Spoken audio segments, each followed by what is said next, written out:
Every day I wake up and I think, I will never be this woman. I will never reach this standard of beauty. I will never walk to look like this. I also think, I will never be this woman. Like every single day. I just want to, every single day, guys. Every single day. There are two types of black women. There are these type of black women, and then there's me.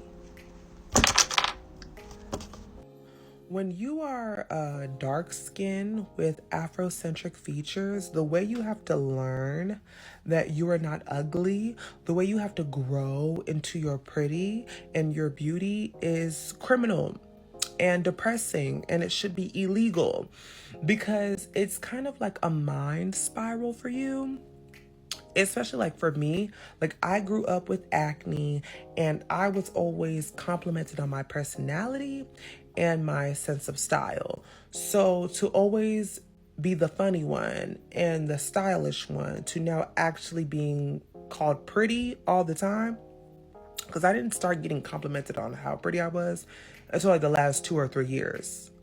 So to never be called pretty at all your entire life, to now all of a sudden, oh, you're stunning, you're beautiful, you're da da da da da.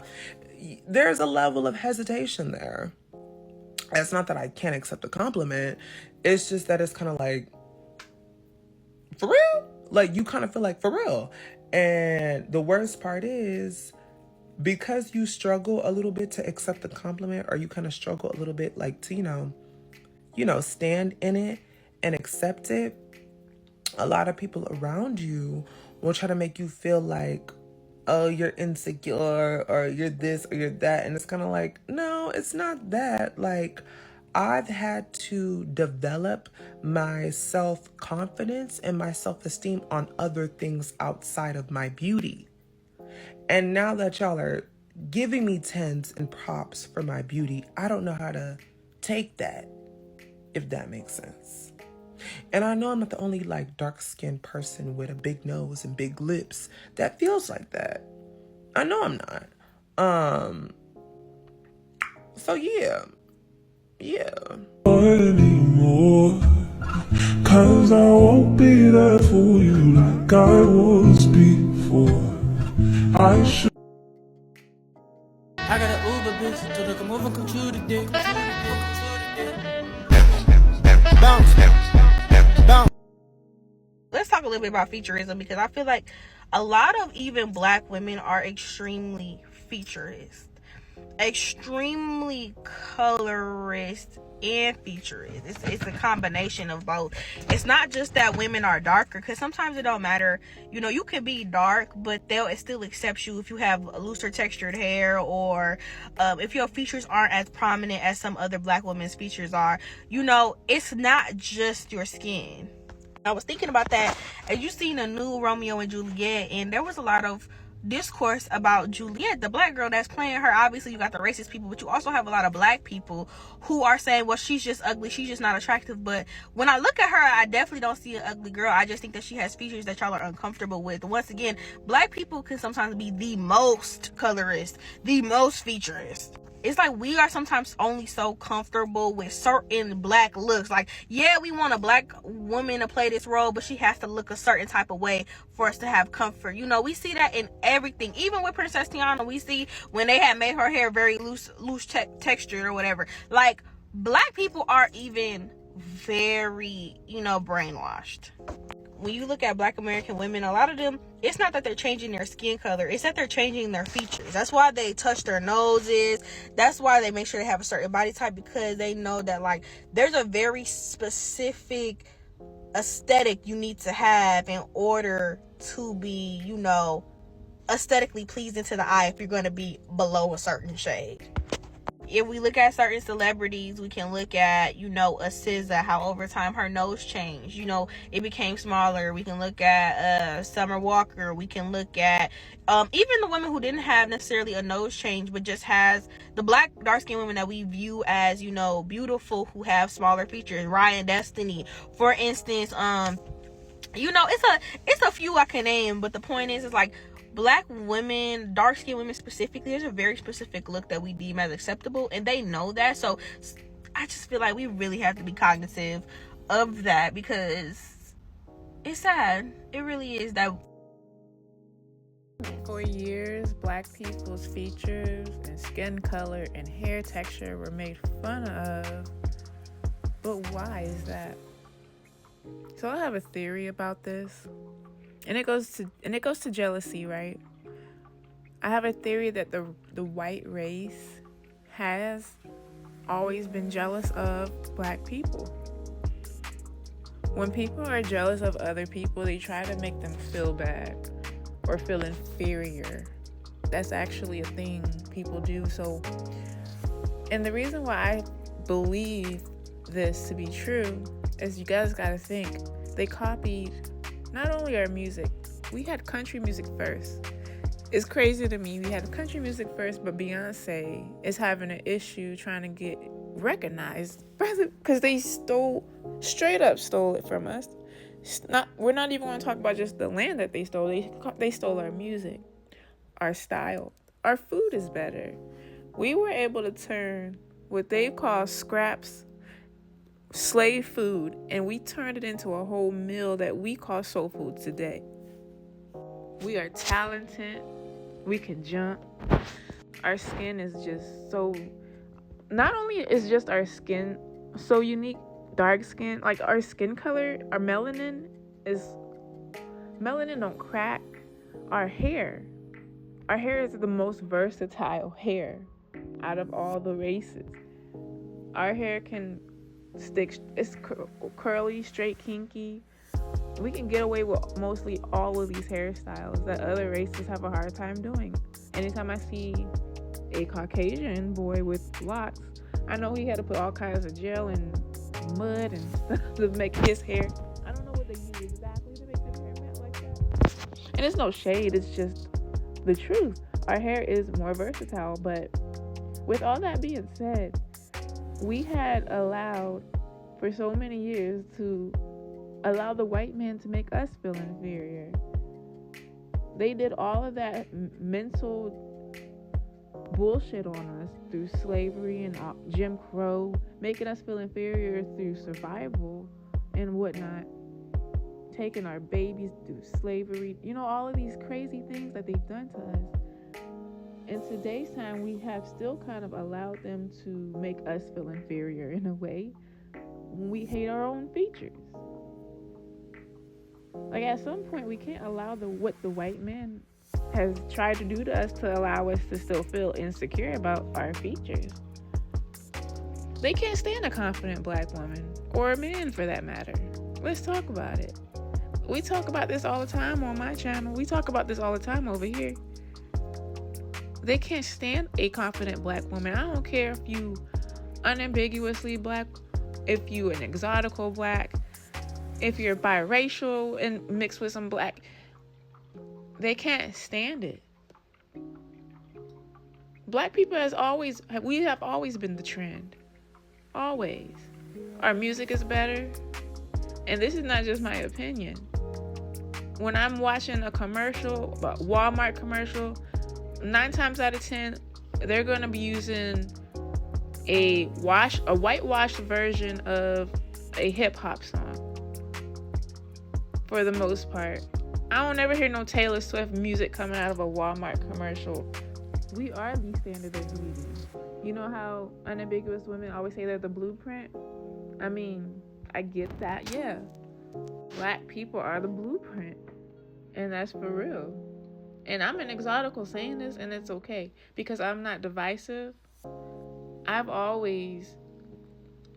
never had an issue with unambiguous women. It was always an issue with me.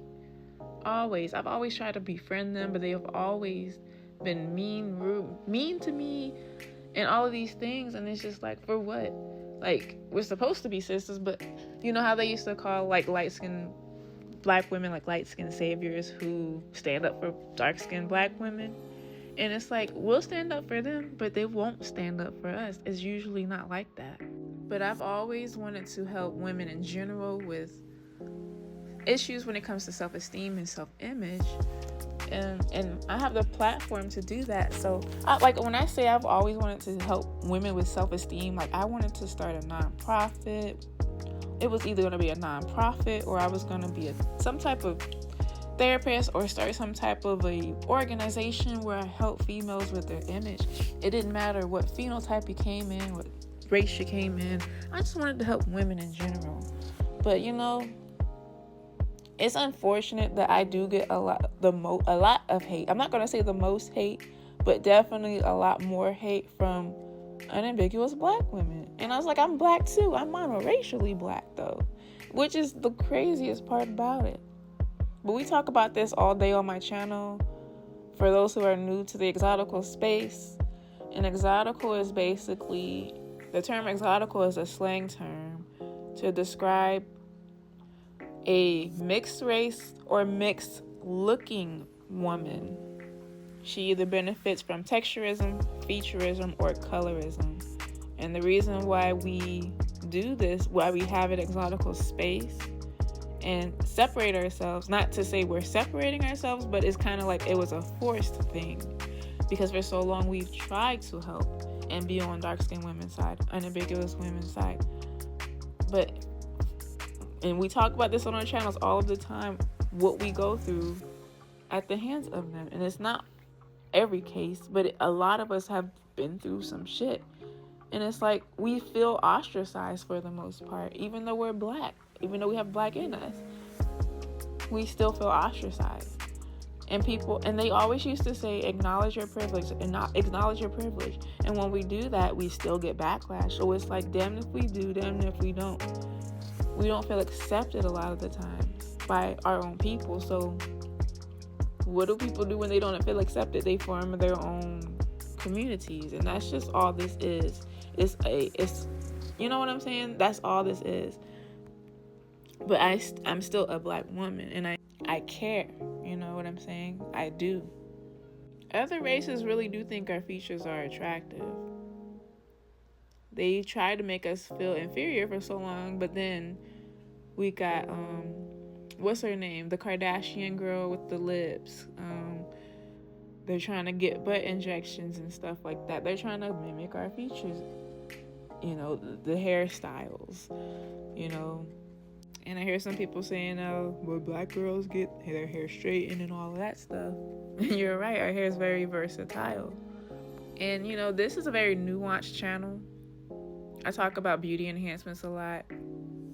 And I feel like our hair shouldn't be a political statement.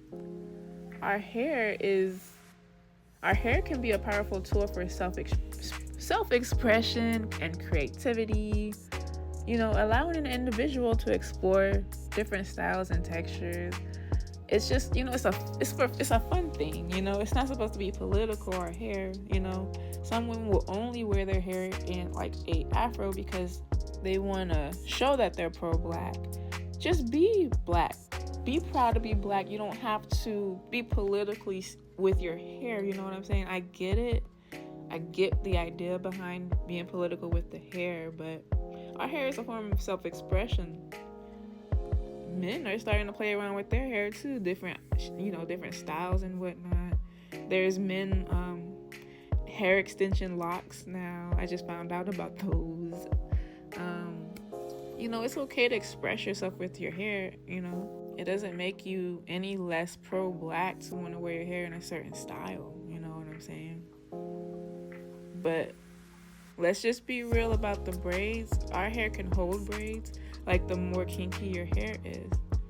And anytime I see a white boy with locks, I don't say nothing. I don't think you're trying to copy us. I don't do that. Because hair is a form of self-expression. You know what I'm saying? Johnny Depp, what was the name? Jack Sparrow had locks.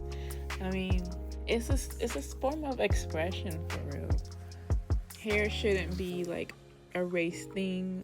But for some reason we've given it like only black people can wear dreads and locks and braids and all of these things, and only white people can wear their hair straight. But our hair is versatile. We can do whatever we want. Like I said, this is a very nuanced channel. A lot of people may not agree with what I'm saying, but that's fine. I just feel like however you choose to wear your hair, it doesn't make you less black unless you just don't want to be black. But usually, for the most part, black people are proud to be black.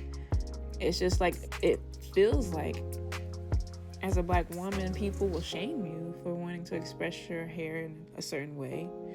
And we've gotten off on this space. It's okay to express yourself however you want to on this space.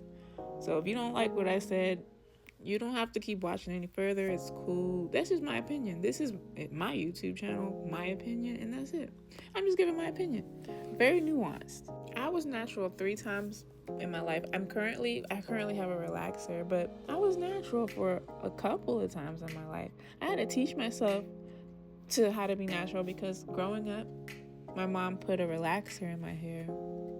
I remember when I was young, though, I was bullied because me being a military brat, we moved to Hawaii, and I was one of the only black kids in the class.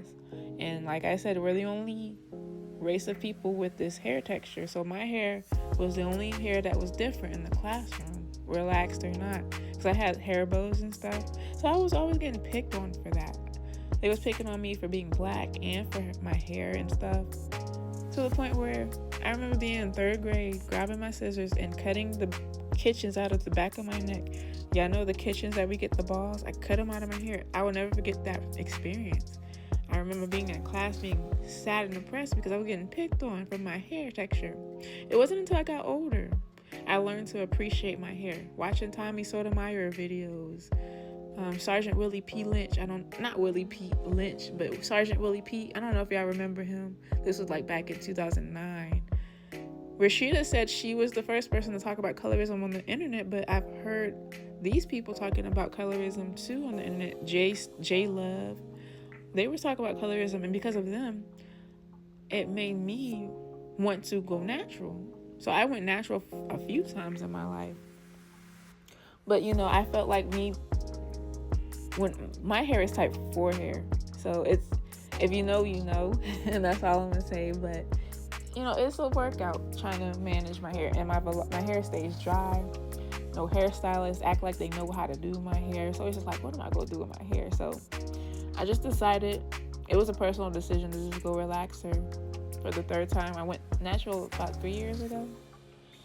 And so, I could go natural again next year if I want to. That's the beauty of our hair. We can do what we want to with our hair. Don't let people make you feel any less black for wearing your hair a certain way. Because it's your hair, it's your body. You can express yourself how you want. Back in the slavery days, black women had to cover their hair because their men was looking at us. There's so much envy towards the black race. And this is why I believe we are one of the most discriminated races. They would make us feel ashamed for having certain features. Whole time they low-key want them. That sounds like jealousy to me. It's sad that we're the only ones who don't see our own beauty a lot. And I'm not talking about all. I guess I have to say not all. But, for the most part, there's a lot of black people who deal with, issues with their self-image. I'm going to tell y'all what. My type, when it comes to men, is unambiguous, dark-skinned black men. I had a crush on this one guy a couple years ago. Like, unambiguous, dark-skinned.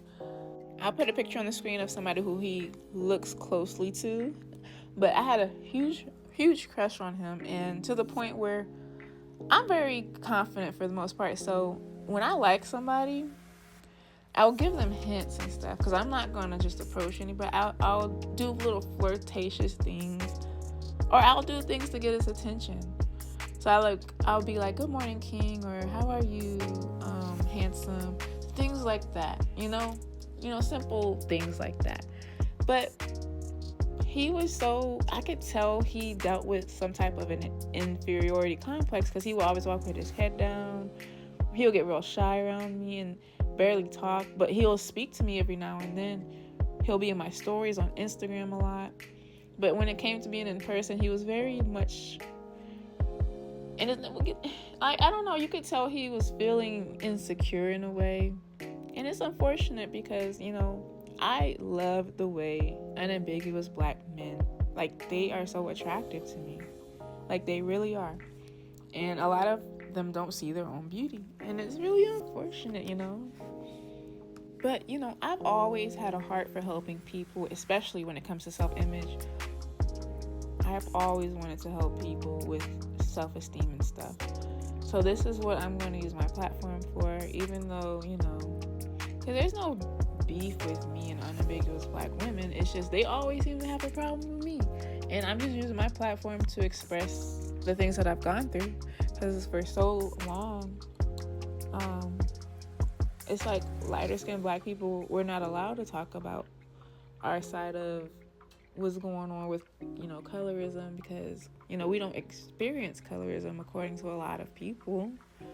But it's like colorism is just discrimination based off of skin complexion. And I can tell you how many times my skin complexion has been brought up by unambiguous people, not lighter skin, not exoticals. I've always gotten along with exoticals, even down to customer service. It's better with exoticals, and I don't get it. It's like I'm just because I look different doesn't make me any less black than you. I'm monoracially black. I just have a little bit of mixture in me, but you know, we still supposed to be black. We're not a monolith. Black people are not a monolith. We come in different textures, skin colors, all of these things, hair textures, features. We just come in different phenotypes. But a lot of the hate I've dealt with unambiguous women, it was so unnecessary, so uncalled for. And I've always just wanted to be their friend, I swear. Like, I'm in my 30s and I'm still dealing with this shit. Like, it's crazy. The exoticals, we just use our platform. We have different personalities and everything, but we're just using our platforms to tell our side of the story and what we've gone through, because we weren't allowed to for so long. It was taboo for us to talk about these things because we're supposed to have had it so much better. You know, and it's wild. But we do really gotta work on loving ourselves and not allowing what history has done to us through slavery, Jim Crow, and all of this, you know, hate towards black people to allow us to see ourselves as they do. And you know, they're low-key envious because they're copying us. They're always, you know, copying us, stealing stuff from us, our style, our music, our food, not giving us no credit, using our labor to build their country. And they are so in fear of the black man. They do not want us to. They better be glad we got some heart. As black people, we do got a soul, a heart. And I'm not saying other races don't.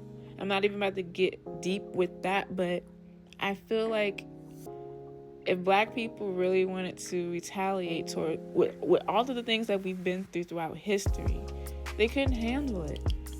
That's why they're trying so hard to keep us down psychologically. The media paints us in a negative way, so people are only going to see us in a negative way, not even understanding that white people commit crimes just as much, if not more, than black people. But because of media, they have us looking a certain way. I don't want to get too deep on this because my video might get demonetized, because last time I talked about things like this, they didn't like it. YouTube algorithm didn't like it. Like, it's crazy. You see how they try to keep us from leveling up ourselves, but we gotta work on ourselves, loving ourselves, teaching our children how to love themselves, not letting these kids make fun of our children, bullying them. We gotta raise our children with self-image and be proud of who they are, you know. At some point, black people, we gotta take our power back. I might do a part 2 to this video because I have a lot to talk about on this one. But let me know what y'all think about this. And I'll talk to y'all next time. Thank you for listening.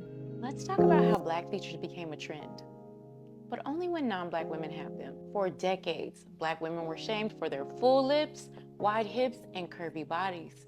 Features that were called ghetto, unprofessional, or too much. But now, those same features are a billion-dollar industry. Take Sarah Bartman, a black woman from South Africa in the 1800s.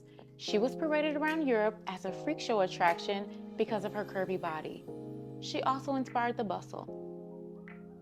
Clock it. Fast forward to today, and celebrities like Kim Kardashian, Kylie Jenner and Iggy Azalea have built entire brands off of these surgically enhanced versions of the same features that Black women were mocked for. Let's talk about the lip filler boom.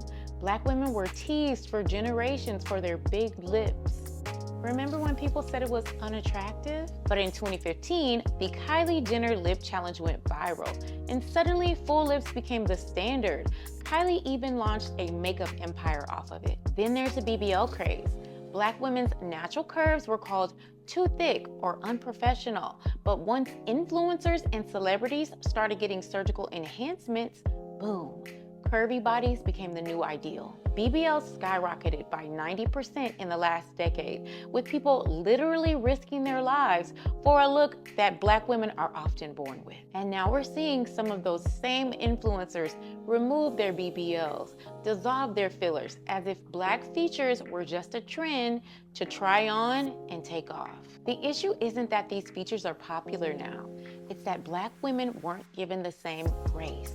We were ridiculed, excluded, and shamed, only for those same features to be praised on non-Black women. Let's stop letting society profit off of Blackness while erasing Black women.